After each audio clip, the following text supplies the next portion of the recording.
أعوذ بالله من الشيطان الرجيم. بسم الله الرحمن الرحيم. الحمد لله رب العالمين وبه نستعين، والصلاة والسلام على أشرف الأنبياء والمرسلين وعلى آله والقرابة والصحابة والتابعين لهم بإحسان إلى يوم الدين. وقال رب اشرح لي صدري ويسر لي أمري واحلل عقدة من لساني يفقه قولي. سبحانك لا علم لنا إلا ما علمتنا إنك أنت العليم الحكيم. ولا حول ولا قوة إلا بالله العلي العظيم. ولا حول ولا قوة إلا بالله العلي العظيم. ولا حول ولا قوة إلا بالله العلي العظيم. بسم الله ما شاء الله لا يسوق الخير إلا الله. بسم الله ما شاء الله لا يصرف السوء إلا الله. بسم الله ما شاء الله ما كان من نعمة فمن الله. بسم الله ما شاء الله لا حول ولا قوة إلا بالله العلي العظيم. أما بعد،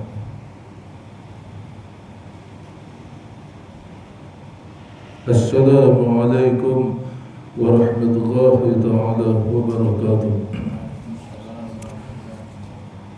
Alhamdulillah, syukur kita kepada Allah Subhanahu wa taala atas nikmat iman dan Islam, atas nikmat sihat tubuh badan, atas nikmat baki umur, atas nikmat lapang masa yang Allah kurniakan pada kita dapat kita sama-sama hadir ke rumah Allah ini untuk solat fardu maghrib secara berjemaah. Sementara menunggu masuknya solat fardu isya, kita isi masa yang terluang ini dengan mengaji ilmu fardu ain, iaitu ilmu yang berkaitan dengan pembersihan hati ataupun disebut dengan ilmu tasawuf. Jadi kita menggunakan kitab Penawar Bagi Hati karangan Syekh Abdul Qadir bin Abdul Muttalib Al-Mandili rahimahullah ta'ala wa nafa'adullah bi'ulumihi fi darain amin ya rabbal alamin. Mudah-mudahan Allah memberi manfaat akan ilmu yang ditulis oleh pengarang kitab ini, Syekh Abdul Qadir Al-Mandili rahimahullah ta'ala ini bermanfaat untuk beliau yang mengarang kitab, dan lebih-lebih lagi manfaat untuk kita yang mentelaah, yang belajar kitabnya, yang membaca kitabnya. Mudah-mudahan manfaat di dunia dan lebih-lebih lagi di akhirat. Amin ya Allah, amin ya rabbal alamin. Kita masih lagi membicarakan bab 7 anggota. Kita dah baca sedikit berkaitan fasal yang kelima pada menyatakan faraj ataupun kemaluan. Sambungan daripada itu kata Musannif rahimahullah ta'ala, Syekh Abdul Qadir bin Abdul Muttalib Al-Mandili rahimahullah ta'ala, kata beliau, dan ketahui olehmu, surah 46,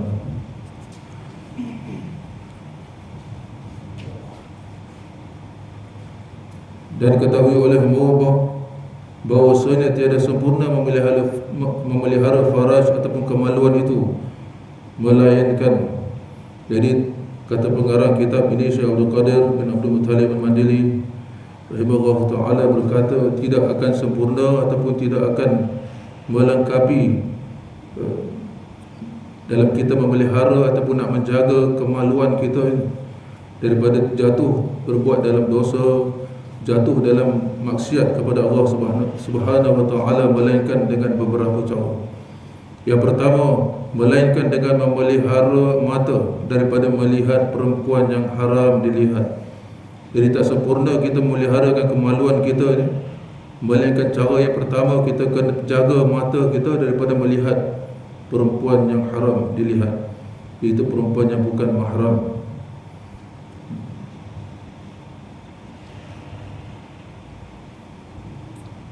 Kerana daripada pandangan mata itu turun kepada hati dan boleh menyebabkan berlakunya zina, menaikkan hawa nafsu syahwat, dan boleh jatuh kepada zina. Jadi cara yang pertama, untuk kita jaga kemaluan kita ni, pertama sekali jaga pandangan mata kita daripada melihat benda-benda yang haram ataupun yang diharamkan oleh Allah Subhanahu Wa Taala, terutamanya wanita yang bukan mahram kita.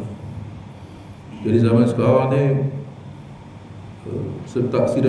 tidak seperti mana zaman dahulu kita melihat wanita di dalam majalah-majalah, di dalam surat khabar, di dalam kertas-kertas. Tapi di akhir zaman ni kita melihat wanita dengan kita duduk di rumah, di dalam bilik kita, di dalam ruang tamu kita, kita bersandar pada kursi, kita buka handphone kita boleh tengok wanita-wanita, perempuan-perempuan yang bukan mahram kita yang bersepah dan berlabak di dalam media sosial, sama ada dalam Facebook ke, Instagram ke, dan lain-lain. Jadi jaga tuan-tuan, anak-anak isteri kita daripada sohirkan muka mereka di dalam media sosial. Apabila dilihat oleh orang yang bukan mahramnya, maka haram. Jadi dosanya, sekiranya anak perempuan tu dan isterinya pamerkan mukanya dan auratnya di dalam media sosial, maka yang menanggungnya kita, bapa-bapa dan suami. Jadi cara pertama untuk kita jaga ataupun pelihara sungguh-sungguh kemaluan kita ni, yang pertama jaga pandangan mata kita. Yang kedua, memelihara hati daripada memikirkan rupa yang elok. Jaga hati, selain daripada jaga mata, jaga hati daripada duk bayang-bayang, duk khayal-khayal dan akan perempuan-perempuan ke, ataupun benda-benda yang mughairah kan, yang boleh menaikkan nafsu syahwat. Ini juga boleh, sekiranya tidak kita bendung, boleh menjurus ke arah berzina. Yang ketiga, cara untuk kita jaga kemaluan kita ialah memelihara perut daripada memakan yang syubhat dan daripada bersangatan kenyang. Perut juga main peranan penting. Kalau terlampau kenyang, menguatkan hawa nafsu. Kalau perut kita sentiasa penuh dengan makanan, sentiasa kenyang, maka hawa nafsu kita menjadi kuat ke arah syahwat. Jadi cara untuk kita jaga kemaluan kita daripada menjurus kepada perkara-perkara yang haram, apatah lagi kepada zina, maka yang pertama kita kena jaga pandangan mata kita. Yang kedua, kita kena jaga hati kita. Yang ketiga, kita kena pelihara perut kita daripada makan terlampau kenyang. Kerana yang demikian itu menyeru kepada zina, yang adalah zina itu sebesar-besar segala dosa. Zina itu adalah dosa yang paling besar. Dengan ijma' ulama', dengan sepakat para ulama' mengatakan dosa zina itu adalah dosa besar. Kemudian ataupun selepas daripada kufur dan juga membunuh orang.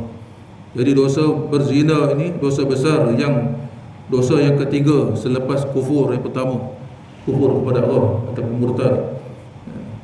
Yang kedua, membunuh orang. Bahawa yang ketiga itu adalah zina, dosa besar.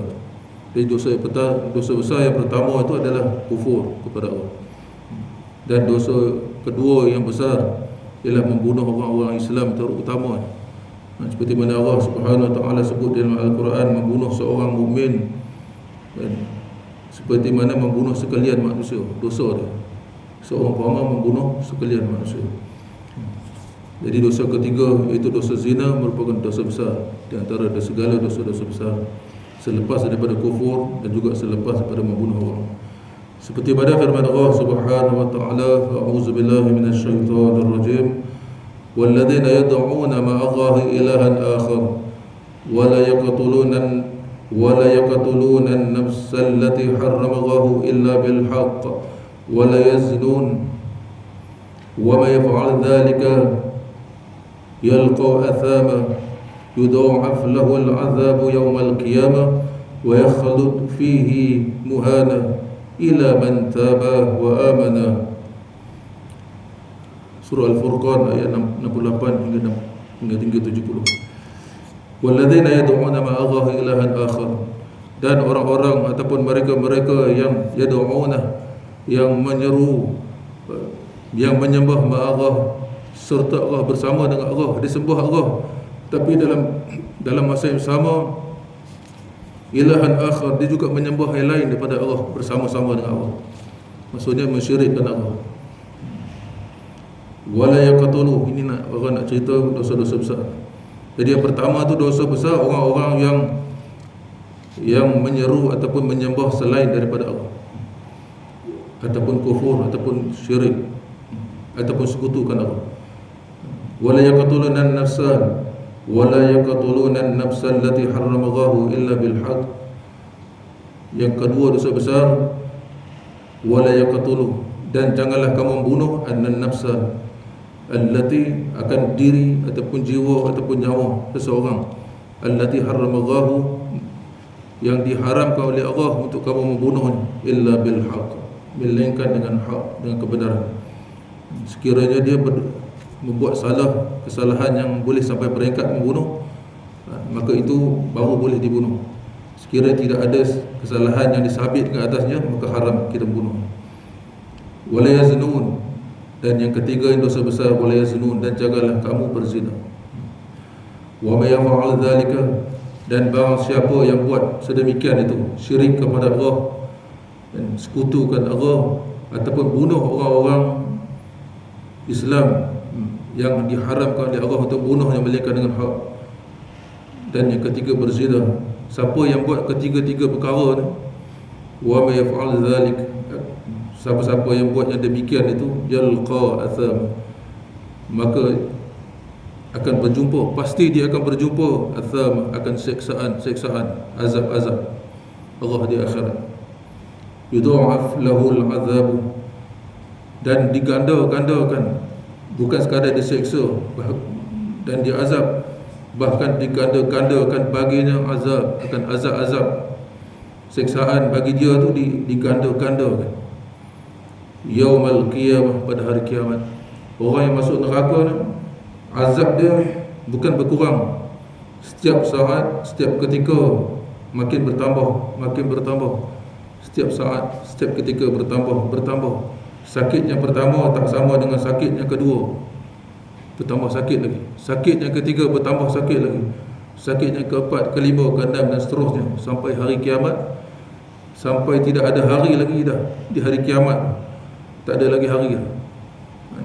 Selama-lamanya, seandainya dia kekal dalam tu, selama-lamanya dia akan menerima azab yang bersangatan, diganda-ganda. Wa yakhlud fihi, dan kekal dia padanya, pada dalam neraka tu, muhana, dalam keadaan hina dina. Orang yang masuk neraka ni tidak ada tempat lah, melainkan orang yang masuk neraka ni memang orang yang hina. Orang yang masuk dalam syurga tu orang yang mulia, orang yang berbahagia. Sedangkan orang yang masuk dalam neraka dan diazab tu adalah orang yang sehina-hina makhluk, lebih hina daripada binatang yang kita pandang hina di dunia ni, seperti mana khinzir, anjing dan lain-lain yang kita pandang hina. Kerana anjing, khinzir dan lain-lain yang kita pandang hina pada pandangan mata kita, pada hati kita pandang hina, bahkan dia lebih mulia daripada kita kalau kita masuk neraka. Kalau kita masuk dalam syurga, kita lebih mulia daripada makhluk-makhluk yang lain yang kita pandang hina, seperti mana khinzir, anjing dan lain-lain, kalau kita masuk syurga. Tapi kalau kita masuk dalam neraka, diazab oleh Allah, kita lebih hina daripada makhluk yang sehina-hina. Wallahu a'lam. Yudha'af lahul azabu yawmal qiyamah, diganda-gandakan akan baginya azab itu pada hari kiamat. Wa yakhlud fihi, dan kekal dia padanya, muhana, hal keadaan hina dina. Illa man taba wa amana, melainkan orang yang tidak diazab oleh Allah, dan ialah orang yang seandainya dia jatuh syirik kepada Allah, kufur kepada Allah, dia bertaubat kepada Allah. Seandainya dia telah membunuh akan jiwa, akan manusia, dia bertaubat kepada Allah. Ataupun dia telah berzina, telah melakukan zina, maka dia bertaubat kepada Allah. Bukan sekadar bertaubat kepada Allah, menyesal, tinggal akan perkara-perkara yang dia pernah buat, dan berazam tidak akan kembali lagi buat dosa-dosa besar yang dia dah buat. Bukan sekadar bertaubat. Wa amana, sambungan ayat tu, surah ayat 70. Bukan sekadar bertaubat, wa amana, beriman kepada Allah dengan sebenar-benar iman. wa amila amalan salihan, dan beramal soleh. Jadi nak bertaubat kepada Allah ni bukan sekadar bertaubat, ciri-ciri taubat menyesal dengan segala perbuatan yang kita dah buat dan tinggalkan segala perbuatan yang kita dah buat sebelum ni, berazam tidak akan kembali lagi selama-lama daripada buat dosa-dosa besar ataupun dosa-dosa yang telah kita buat sebelum. Itu taubat. Kemudian bukan tidak cukup sekadar bertaubat, bahkan kena beriman yakin 100% kepada Allah, beriman kepada segala rukun iman, beriman kepada segala rukun Islam, dan beriman kepada Allah Subhanahu Wa Taala 100%. Bila disebut iman, tidak ada ragu-ragu walaupun sebesar kuman. Itu disebut iman. Kalau masih ada ragu-ragu walau sebesar zarah sekalipun, tidak termasuk dalam kategori iman, beriman. Iman lawan dia ragu-ragu. Selagi mana dalam tauhid, dalam akidah, selagi mana ada ragu-ragu walaupun syak, zon atau waham, bergantung pada persen-persen kita. Selagi mana ada persen-persen walau sebesar zarah sekalipun ada keraguan, tidak termasuk dalam kategori beriman, yakin kepada Allah. Jadi beriman di sini maksudnya iman yang tidak ada ragu-ragu, tidak ada taradud, tidak ada ragu-ragu, tidak ada goyang, tidak ada ya ke atau ya tak ya ke, tak ada. Beriman 100% beriman. Jadi bertaubat, beriman kepada Allah Subhanahu Wa Taala, tanda kita beriman kepada Allah. Wa amila amalan soleh, beramal dengan amal yang soleh.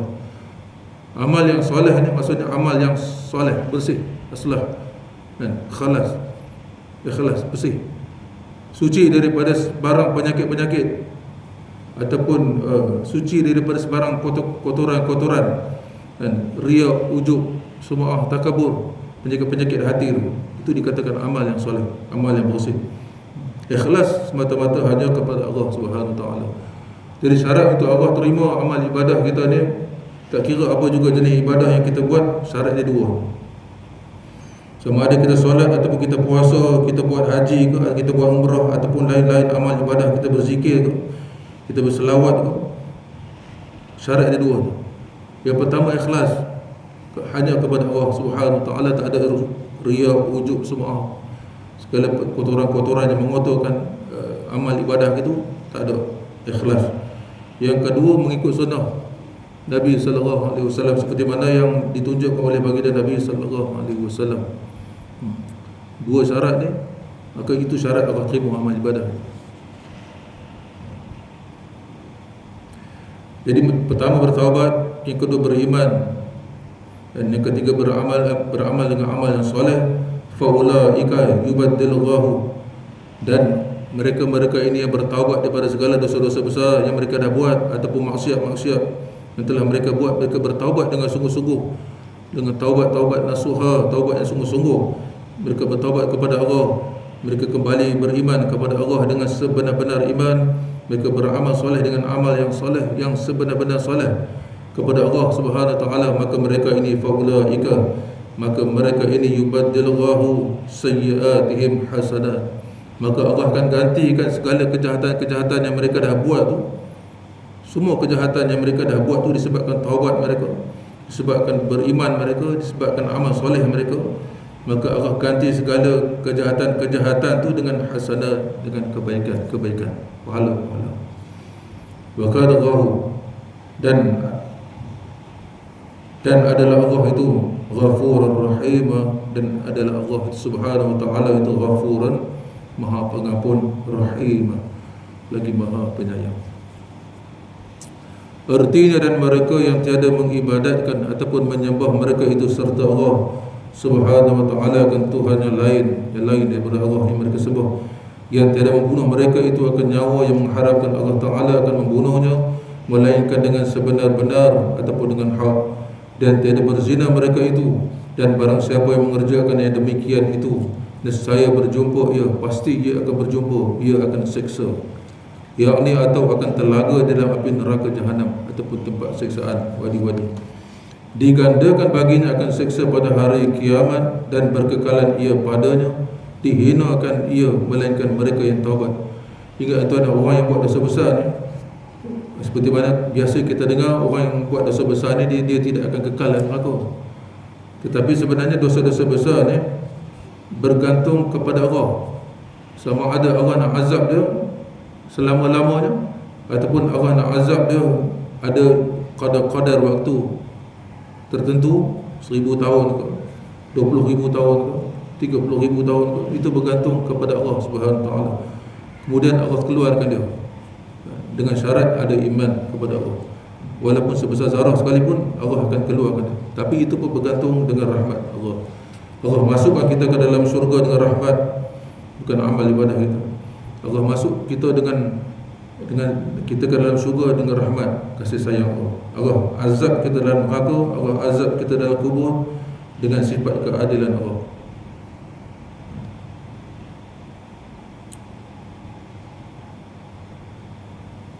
Cumanya Allah tu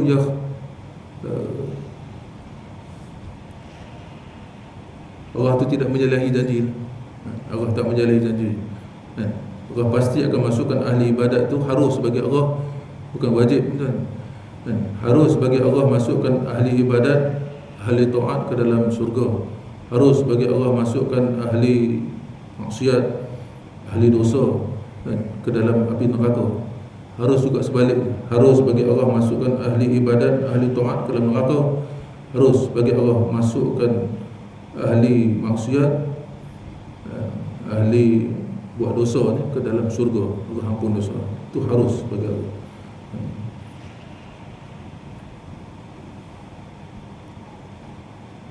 Tapi sekiranya Allah hendak kedaki kita masuk dalam syurga, Allah akan dorongkan kita, Allah akan ilham kita buat amal ibadah.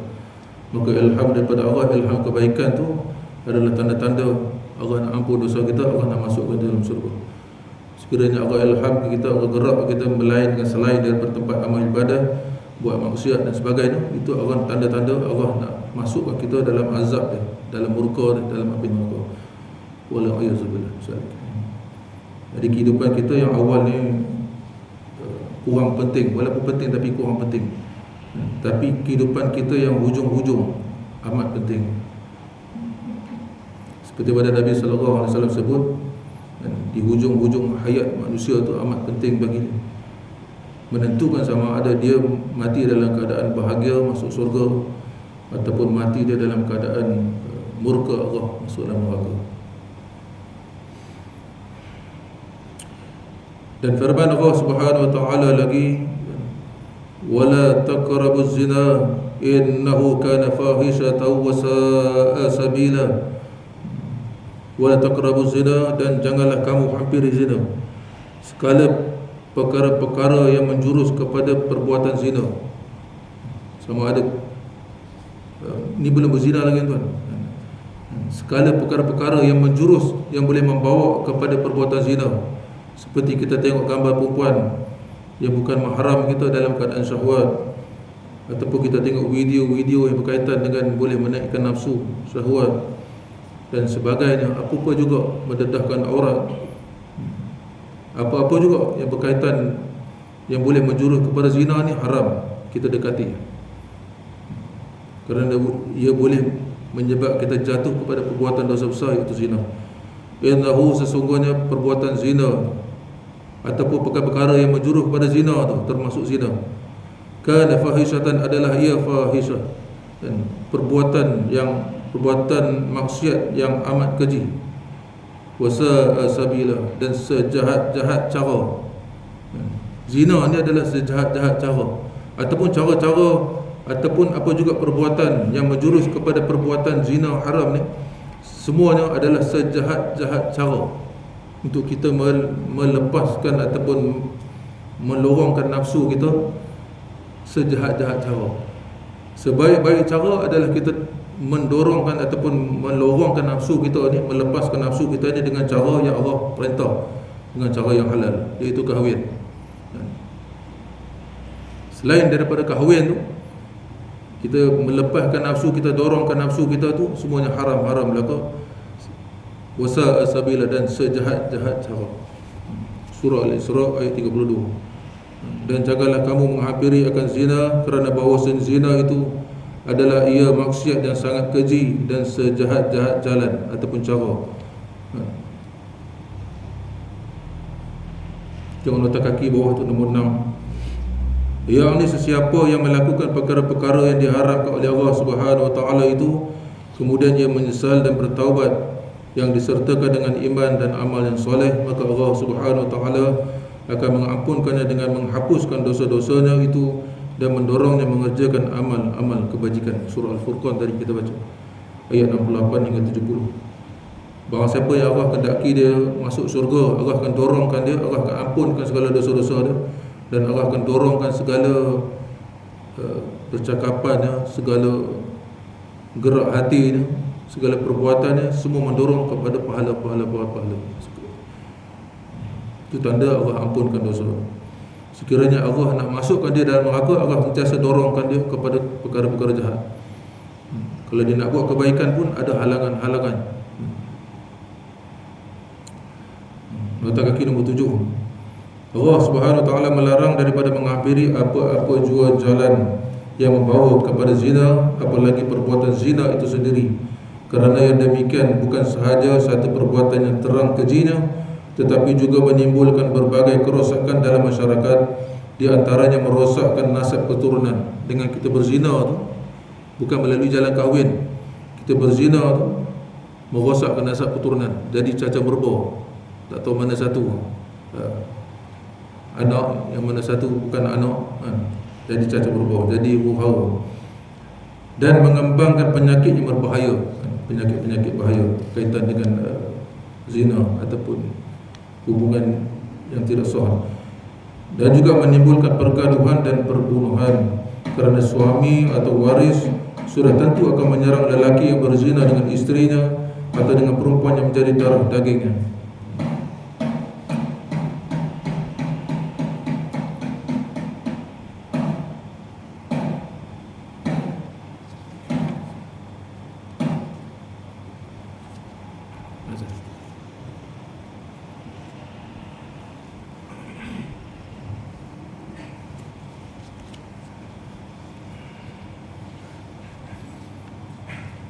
InsyaAllah kita cuba habiskan 7 anggota InsyaAllah sikit. Telah menceritakan oleh Imam Al-Bukhari rahimahullah ta'ala dan Imam Muslim rahimahullah ta'ala daripada Ibnu Mas'ud radhiyallahu anhu, berkata Ibnu Mas'ud, bertanya aku akan Rasulullah sallallahu alaihi wasallam, apakah dosa yang lebih besar di sisi Allah Ta'ala? Jadi Ibnu Mas'ud tanya kepada Nabi sallallahu alaihi wasallam, dosa apakah yang paling besar? Bersabda Nabi sallallahu alaihi wasallam, bahawa engkau jadikan Allah Ta'ala akan menyekutui. Itu menyengutui. Jadi dosa, Nabi sallallahu alaihi wasallam kata dosa yang paling besar di sisi Allah ialah sekutukan Allah. Dan sedangkan ia juga menjadikan akan dikau. Kamu sekutukan Allah, padahal Allah yang jadikan kamu, tapi kamu sembah benda lain, kamu sembah makhluk lain, sedangkan Allah Subhanahu wa taala yang jadikan dikau. Bersembah aku, tanya lagi Ibnu Mas'ud radhiyallahu an, bahwasanya demikian itu sesungguhnya dosa yang sangat besar. Adakah itu saja dosa yang paling besar? Kata Ibnu Mas'ud. Bersembah aku, tanya lagi aku, kemudian apa? Ibnu Mas'ud radhiyallahu anhu tanya lagi, apa lagi? Adakah itu dosa yang paling besar? Bersabda Nabi sallallahu alaihi wasallam, bahawa engkau bunuh anak engkau kerana takut engkau bahawa makan ia serta engkau. Dosa besar yang masuk dalam kategori dosa besar juga engkau bunuh anak engkau, sebab takut makan rezeki kita, takut kita tak cukup makan, jadi kita bunuh anak itu. Sedangkan rezeki Allah yang jamin. Rezeki kita ke, rezeki kedua ibu bapa ke, rezeki anak-anak, semua Allah jamin, bukan kita yang jamin. Kita hanya usaha dan ikhtiar. Hakikatnya Allah yang bagi rezeki. Rezeki dah Allah dah tulis dah. Tidak ada orang lain boleh makan rezeki kita, melainkan kita makan rezeki kita sendiri. Tidak akan bertambah, tidak akan berkurang. Allah tetap banyak tu. Selagi mana kita ada rezeki, selagi itu kita hidup, kita bernafas. Kalau rezeki kita dah habis, maka habislah nyawa kita. Nyawa kita pun habis. Seperti mana Nabi sallallahu alaihi wasallam sebut, tidak akan mati seorang anak Adam itu melainkan ada rezekinya lagi. Kalau habis rezekinya maka habislah, maksudnya cukuplah tempoh sampailah ajal. Bersembah aku kemudian apa? Ibnu Mas'ud radhiyallahu anhu tanya lagi, apa lagi dosa besar? Bersabda ya Nabi sallallahu alaihi wasallam, bahawa engkau berzina akan perempuan yang hampir dengan rumah engkau. Nabi kata antara dosa besar yang lain juga kamu berzina, bukan sekadar berzina, bahkan kamu berzina dengan perempuan yang hampir dengan rumah. Maksudnya dengan jiran tetangga itu. Sebab apa Nabi sebut perempuan yang hampir jiran tetangga? Sebab banyak terjadi itu. Kita ni selalu tengok jiran-jiran kita, anak-anak jiran kita ke, isteri-isteri jiran-jiran kita ke. Tambah sekarang boleh WhatsApp, PM tepi dan sebagainya. Kita buat itu semua boleh mendorong kepada perbuatan zina. Perbuatan zina dengan jiran tetangga ni antara dosa yang amat besar. Sebab apa dosa besar? Sebab selalu berlaku. Maka percampuran antara lelaki dan perempuan yang bukan mahram ni, kalau kita buat majlis-majlis, kena asing-asing, jauh-jauh. Jangan kita masuk sekali dalam, kalau ada percampuran sekalipun, majlis yang seumpama macam tu haram kita berduduk. Sebab ada ikhtilat ataupun percampuran di antara lelaki dan perempuan. Jadi benda-benda macam ni boleh menjadi faktor-faktor menyumbang kepada berlakunya zina. Wallahu a'lam. Kita ambil pasal 6 dan ke-7 ni sikit. Pada menyatakan dua tangan dan dua kaki. Ketahui olehmu bahawasanya Allah Subhanahu wa taala menjadikan ia kedua tangan dan kedua kaki kita tu bagi engkau akan dua tangan dan dua kaki kerana beberapa manfaat di bangsa akhirat dan bangsa dunia. Jadi Allah jadikan kedua tangan kita dan juga kedua kaki kita itu bukan sia-sia. Semuanya ada manfaat, sama ada manfaat dunia, lebih-lebih lagi manfaat akhirat, untuk kebahagiaan kita di akhirat. Jadi Allah tak jadikan satu benda sia-sia. Rabbana ma khalaqta hadza batila. Allah tak jadikan satu benda tu sia-sia. Walaupun sebesar kuman sekalipun makhluk yang Allah jadikan, tidak ada satu benda pun yang sia-sia, yang membazir, yang buang masa, yang tak ada guna. Semuanya ada manfaat belaka, sama ada manfaat dunia ataupun manfaat akhirat. Sama ada kita tahu ataupun tidak, banyak lagi yang tidak kita tahu. Jadi sama juga dua tangan dan dua kaki yang Allah jadikan pada kita, yang melekat pada tubuh badan kita ni, ada manfaat. Sama ada manfaat dunia, lebih-lebih lagi manfaat ataupun faedah akhirat. Maka adapun segala manfaat akhirat, maka mengerjakan engkau dengan keempat-empatnya akan segala pekerjaan. Jadi dalam keempat-empat anggota kita ni, dua tangan, dua kaki ni, untuk faedah akhirat ataupun untuk kegunaan akhirat ni adalah kamu gunakan dia sebagai untuk segala pekerjaan seperti kebajikan yang mendatangkan pahala, yang mendatangkan faedah, seperti berjalan kepada masjid. Kita gunakan kedua kaki kita untuk berjalan kepada masjid, jalan kepada tempat mengaji ilmu, jalan kepada tempat majlis-majlis zikir, majlis-majlis selawat. Kita gunakan kedua kaki kita untuk mendatangkan pahala, pahala akhirat, iaitu berjalan pada tempat seperti masjid dan kepada tempat belajar ilmu yang memberi manfaat. Ilmu yang tak memberi manfaat tak wajib kita pergi jalan pergi, bahkan boleh bawa kepada haram kalau majlis-majlis tu tidak ada yang bawa manfaat akhirat. Dan berjalan kepada tempat perang sabil, dan guna kaki kita untuk berjalan perang sabil, perang melawan orang kafir. Dan gunakan kedua kaki kita tu ke tempat mengerjakan haji dan umrah, dan berjalan kepada kerana ziarah orang sakit tu, ataupun ziarah sahabat-sahabat kita, dan juga ziarah ahli keluarga kita, kaum kerabat kita, dan menghubungkan rahim, menghubungkan silaturahim, dan lainnya daripada segala ibadat yang dikerjakan dengan kedua kaki. Apa juga perkara yang kita buat yang mendorong kepada kebaikan, sama ada manfaat untuk diri kita ataupun manfaat untuk ahli keluarga kita ke masyarakat dan sebagainya.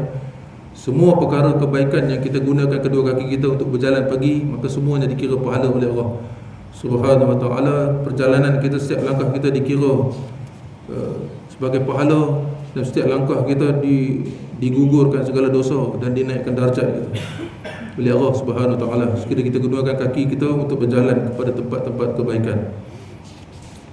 Dan seperti menghilangkannya mungkar dengan tangan, kedua tangan kita pula kita guna untuk cegah ataupun halang kemungkaran yang berlaku menggunakan tangan kita. Dan menulis akan ilmu, kita gunakan kedua tangan kita untuk menulis ilmu, tulis perkara-perkara kebaikan. Lepas tu kalau kita tulis dalam kitab ni, tak semestinya kitab kita tu kena cetak, kena orang baca ataupun kena jual ke, tak semesti. Kalau kita tulis dalam buku perkara-perkara yang berkaitan dengan ilmu, sebab tu kita kena bila tulis sunat, kita tulis di kepala dia tu, auzubillah minasyaitonirrajim, bismillahirrahmanirrahim, kita tulis tu. Jadi lepas tu bawah tu kita tulis ilmu-ilmu berkaitan. Semuanya dicatat oleh malaikat apa yang kita tulis. Dan setiap huruf yang kita tulis, perkara-perkara kebaikan tu dinilai di sisi Allah sebagai pahala. Tak rugi tuan. Walaupun kita baca, kita tulis, kita baca sendiri untuk ilmu kita sendiri, ataupun untuk ingatan kita sendiri, untuk kita sampaikan pada anak isteri kita ataupun kawan-kawan kita ataupun jiran-jiran kita, kita tulis ilmu tu, dinilai oleh Allah Subhanahu Wa Taala sebagai amal soleh. Malaikat kiraman katibin mencatat apa yang kita tulis, perkara kebaikan. Ataupun kita catat tulis selawat dalam buku ke, semua dinilai oleh Allah Subhanahu Wa Taala. Sama seperti kita bercakap, kita berselawat ke, kita berzikir ke, selagi mana ilmu yang kita tulis tu, selagi itu ada dalam, tercatat dalam kitab ataupun buku yang kita tulis tu, selagi itu pahala kita ditulis, pahala sehingga hari kiamat.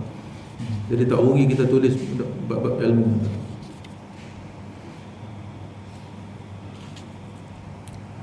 Dan menulis akan ilmu dan berjabat tangan dengan orang yang soleh. Sunat kita berjabat tangan dengan orang soleh, tangan kita. Mudah-mudahan Allah dengan kesolehan, dengan ketaatan dia kepada Allah tu, dan boleh terpancar ataupun melimpah ke arah kita, mudah-mudahan dengan izin Allah. Dan yang lain daripadanya, apa juga perkara kebaikan yang kita boleh gunakan kedua tangan kita untuk buat kebaikan, maka buat.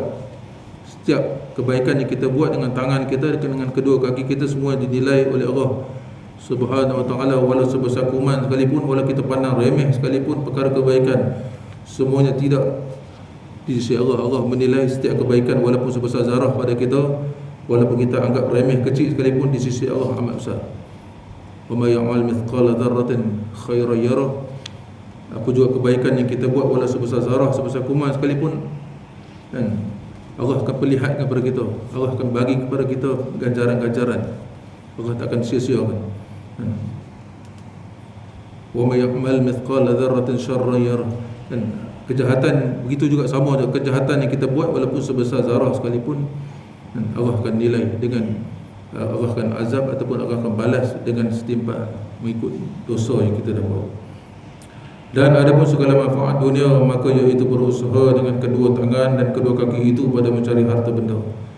Jadi untuk tujuan manfaat kebaikan dunia, kita gunakan kedua kaki kita, kedua tangan kita untuk cari harta benda, cari rezeki. Dan segala tujuan engkau dan memelihara engkau dengan dia dengan mudarat. Jadi walaupun dalam bentuk dunia sekalipun kita guna untuk kedua tangan kita dan kedua kaki kita ni, tapi kita niatkan untuk akhirat, kita niatkan kerana Allah Subhanahu Wa Taala, ikhlas kerana Allah Subhanahu Wa Taala. Aku cari rezeki ni, aku bekerja ini semata-mata kerana menurut perintah engkau dan perintah Rasul kau, untuk aku menyara isteri aku dan juga anak bina aku, kerana mu semata-mata, jadi pahala akhirat. Dunia tu boleh kita tukar dengan pahala akhirat dengan kita niat semata-mata kerana Allah Subhanahu Wa Taala, bukan kerana lain, bukan kerana nak tu, bukan kerana nak ni. Kita niat kerana Allah Subhanahu Wa Taala, ikhlas semata-mata kerana Allah Subhanahu Wa Taala, maka dunia semua jadi akhirat, jadi pahala. Jadi kita gunakan dua tangan dan dua kaki kita untuk mencari harta benda, mencari rezeki dan segala tujuan engkau, dan memelihara engkau dengan dia, dengan dua tangan dua kaki itu daripada mudarat. Seperti lari, antara kegunaan kedua tangan kedua kaki ni, terutama kedua kaki itu, kan, antaranya kita boleh menolak mudarat ataupun musibah.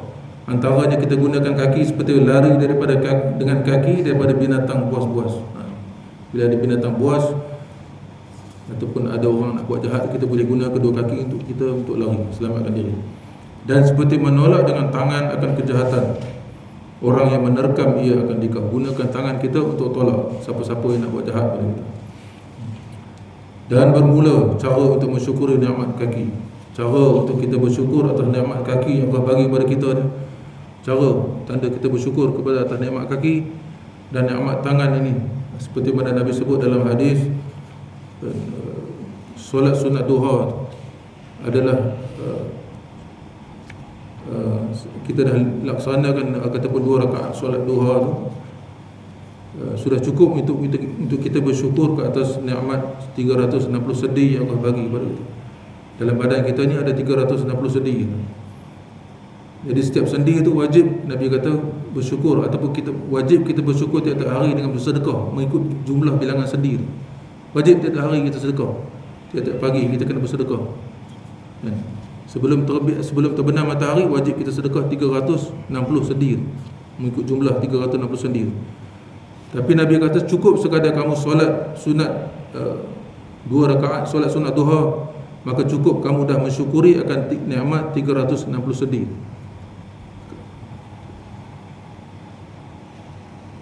Jadi ulama kata dengan kita istiqamah, semata-mata kita niat untuk bersyukur atas nikmat sendi 360 sendi yang akan jadikan pada kita sihat tu, dengan kita laksanakan istiqamah solat sunat duha 2 rakaat sekurang-kurangnya, insya-Allah Allah akan sampai kita mati, insya-Allah Allah akan sihatkan sendi kita, kuatkan sendi kita.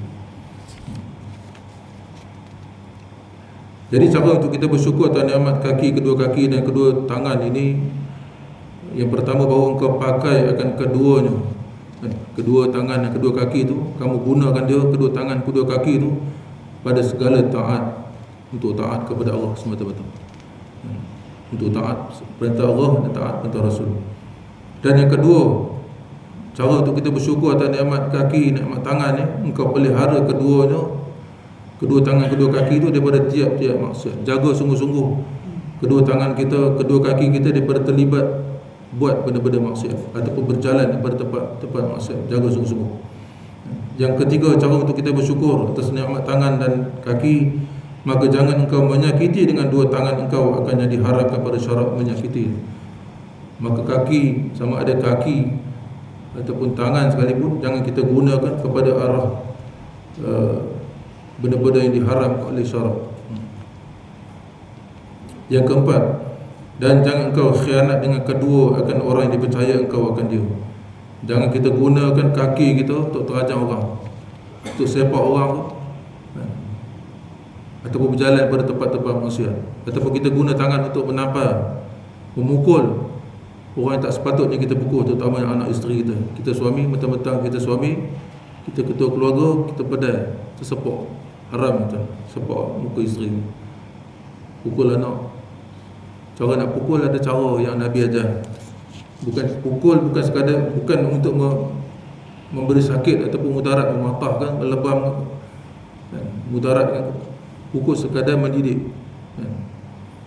Sehingga kata dalam ulama kata kalau kita nak pukul pun kita pinta-pinta kain pukul, ataupun kita pukul dengan tangan, tapi pukulan yang tak menyakit, sekadar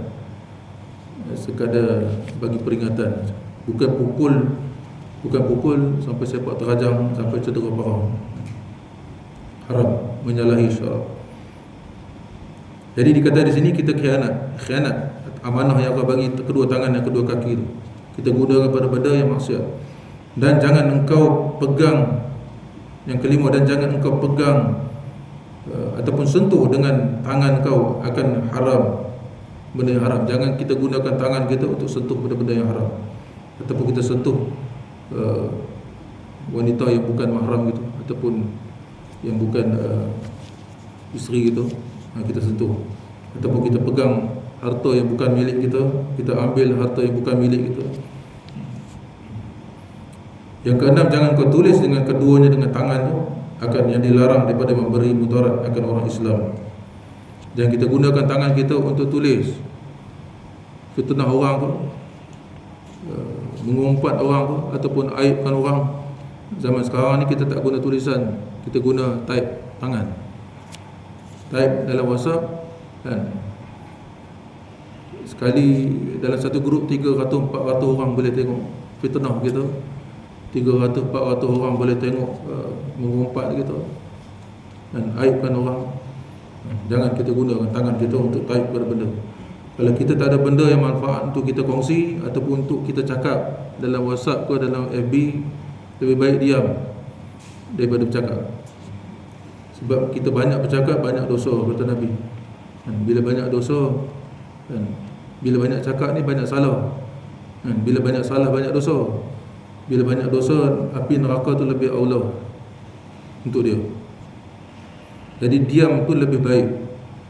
Lebih banyak kita padam mesej, lebih baik daripada kita banyak share-share yang tak menentu, yang tak tahu punca, yang kita tak tahu. Apatah lagi melibatkan peribadi orang ataupun hal-hal berkaitan dengan manusia lain, lebih baik kita padam. Dan daripada ilmu yang diharamkan, jangan haram kita menulis ataupun kita gunakan tangan kita untuk belajar ilmu-ilmu yang diharamkan seperti sihir, haram. Yang ke-8, dan jangan engkau berjalan dengan kaki engkau kepada tempat yang haram dan kepada tempat orang yang zalim. Haram kita gunakan kaki kita berjalan kepada tempat-tempat haram, tempat-tempat orang buat maksiat, konsert-konsert ke, atau benda-benda yang lalai, benda-benda majlis-majlis yang lalai daripada ingat Allah, maka haram kita berjalan ke situ. Dan juga haram kita berjalan pada tempat orang yang zalim, orang jahat, orang yang kalau kita pergi kepada dia, dia akan mendatangkan mudarat pada kita lah, melainkan kerana darurat. Melainkan kalau kita diancam, dibunuh, diugut dan sebagainya, maka boleh kita pergi. Pendek kata segala gerak engkau dan segala diam engkau itu sebesar-besar nikmat Allah Ta'ala atas engkau. Jadi pendek kata pengarang kitab ni, Syekh Abdul Qadir ni kata, pendek kata segala gerak ke, sama ada kamu gerak ataupun kamu diam ke, ataupun juga perbuatan kamu tu, itu semua sebesar-besar nikmat Allah Ta'ala atas engkau. Jadi bila sebut nikmat ni, setiap nikmat akan ditanya oleh Allah Subhanahu Wa Ta'ala.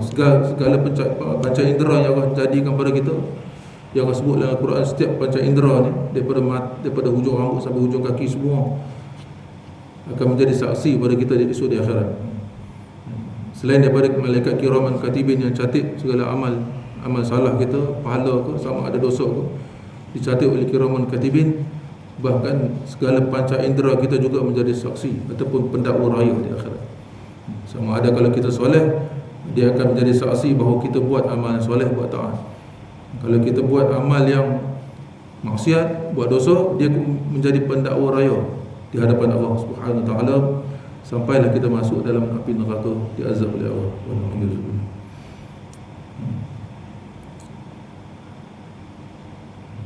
Thumma la tus'aluna yawma idzin 'anil na'im. Pada hari akhirat setiap nikmat akan ditanya oleh Allah. Yang ke-9, cara untuk bersyukur atas nikmat kedua kaki, kedua tangan ni, maka palingkan ataupun arahkan olehmu akan dia kepada taat. Cuba sedaya upaya sungguh-sungguh untuk kita dorongkan kedua tangan kita dan kedua kaki kita nak buat taat kepada Allah, buat pahala, untuk buat benda-benda kebajikan semata-mata. Jangan kita guna kedua kaki, kedua tangan untuk buat maksiat. Supaya adalah engkau daripada mereka yang mengetahui akan nikmat dan mensyukurkannya. Jadi bila kita nampak kedua kaki, kedua tangan dan juga anggota-anggota lain yang ada pada kita ni, bila kita nampak setiap satunya, selain daripada dia menjadi saksi di akhirat, kita nampak juga bahawa setiap anggota yang Allah jadikan pada kita tu adalah sebesar-besar nikmat, maka baru kita datang dan rasa nak bersyukur kepada Allah tu, sebab kita nampak itu nikmat daripada Allah, dan bukan benda-benda sia-sia. Kerana syukur itu pengikat bagi nikmat. Kerana syukur itu adalah pengikat bagi nikmat. Wal la in syakartum, sekiranya kamu bersyukur kepada aku, la azidannakum, pasti aku akan tambah. Tambah di sini sama ikat nikmat tu. Nikmat tu takkan lari daripada kita. Dan juga tambah di sini, tambah berkat.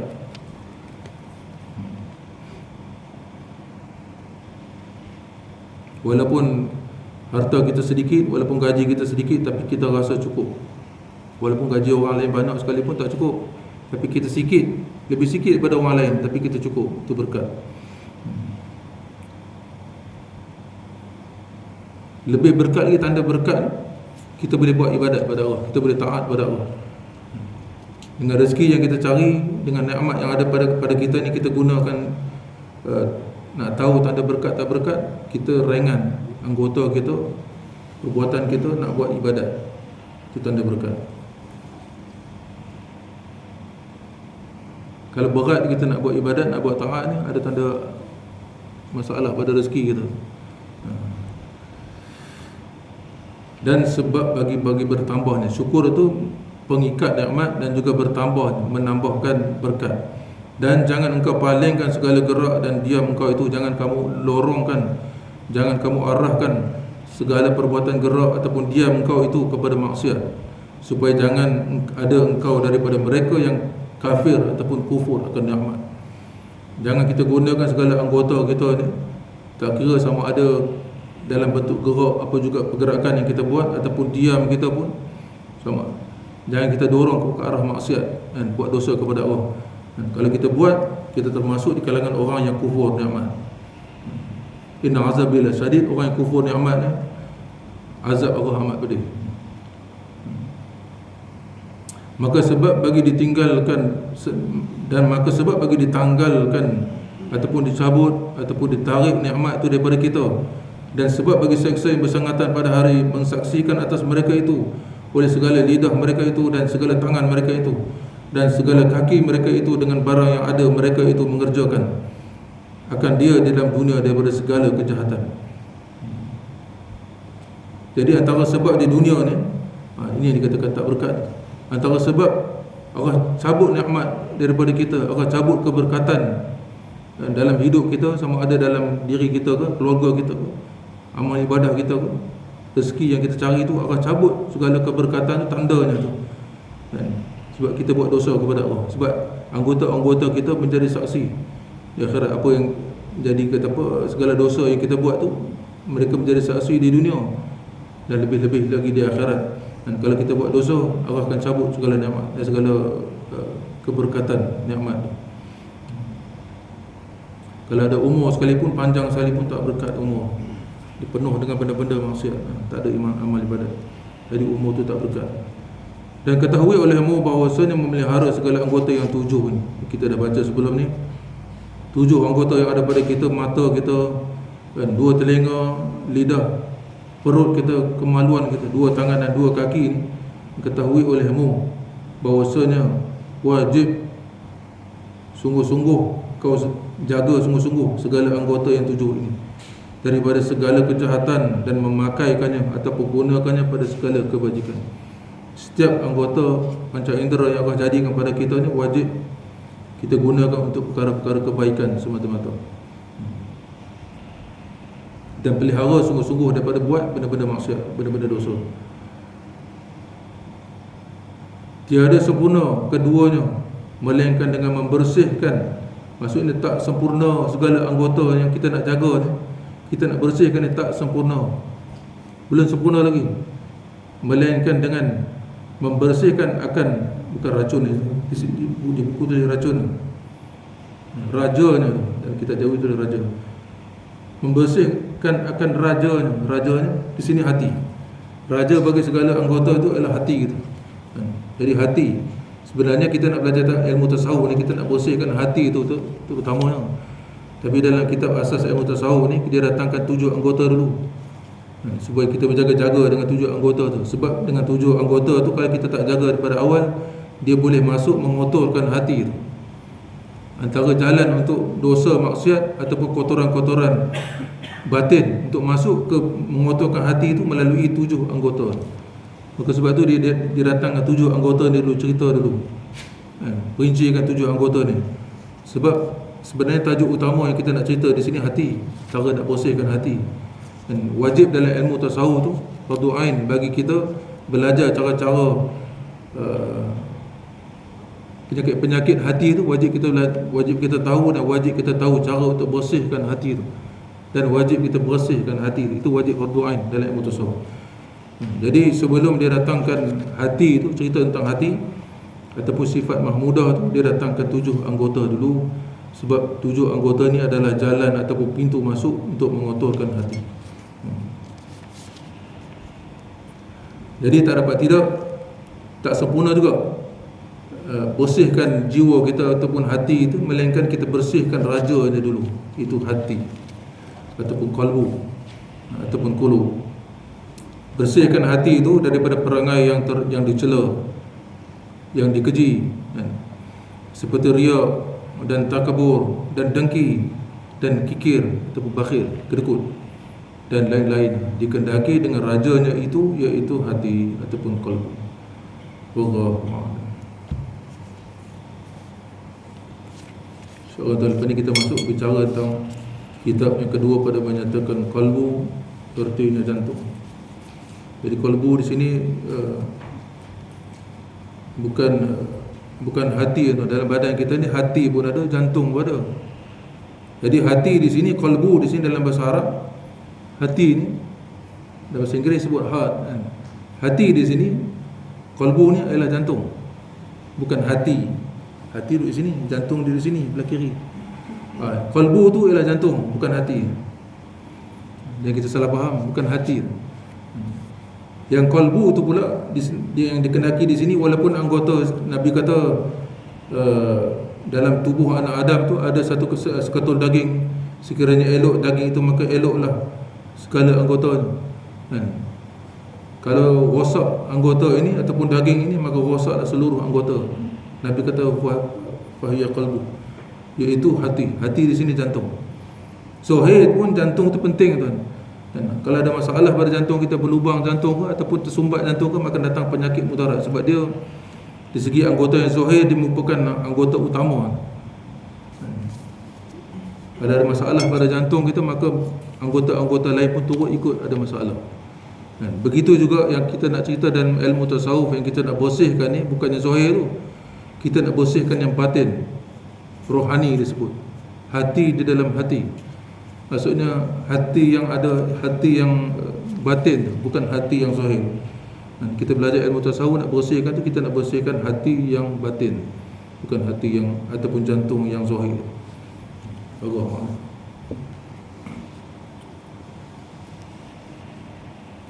Tanya.